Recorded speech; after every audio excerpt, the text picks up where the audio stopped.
Jesse, let us begin with Gen AI. Sure, Harry. What is generative AI? Generative AI refers to algorithms that can create new data similar to the training data, such as text or images.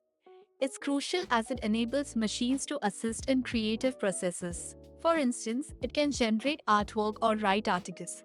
However, it can sometimes produce biased outputs if trained on biased data. Key concepts here are generative AI, machine learning, content generation.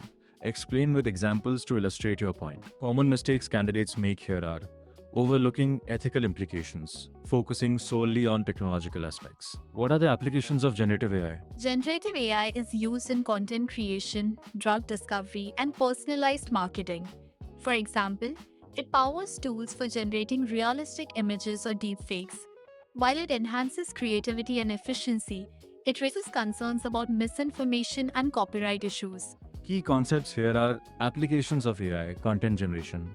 Mention diverse fields to showcase breadth. Common mistakes candidates make here are limiting examples to popular media, ignoring regulatory aspects. How does generative AI differ from discriminative AI? Generative AI creates new data, while discriminative AI predicts labels for existing data. For instance, generative models can produce new text based on learned patterns, unlike discriminative models that classify existing text. This distinction is key for understanding their specific use cases and effectiveness. Key concepts here are generative versus discriminative models.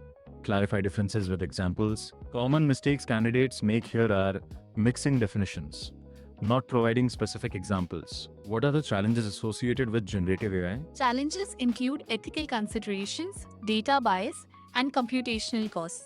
For instance, biased training data can lead to biased outputs, posing risks in real-world applications. Additionally, high computational power is required, making it accessible primarily to larger organizations. Key concepts here are challenge of AI, ethical AI, discuss multiple challenges for depth. Common mistakes candidates make here are focusing on just one aspect, overlooking technical challenges. Can you implement a basic text generation function using a Markov chain? Sure, I will use a dictionary to store word pairs based on the input text. The function will randomly select a starting word, then build sentences based on the pairs, ensuring to handle cases where the next word isn't found. Here's the code. Key concepts here are Markov chains, text generation. Explain the approach step by step. Common mistakes candidates make here are ignoring punctuation, not handling missing words. That concludes our interview. Thank you, Harry. It was a pleasure. Subscribe for more insightful interviews. For such content, do like, subscribe and share.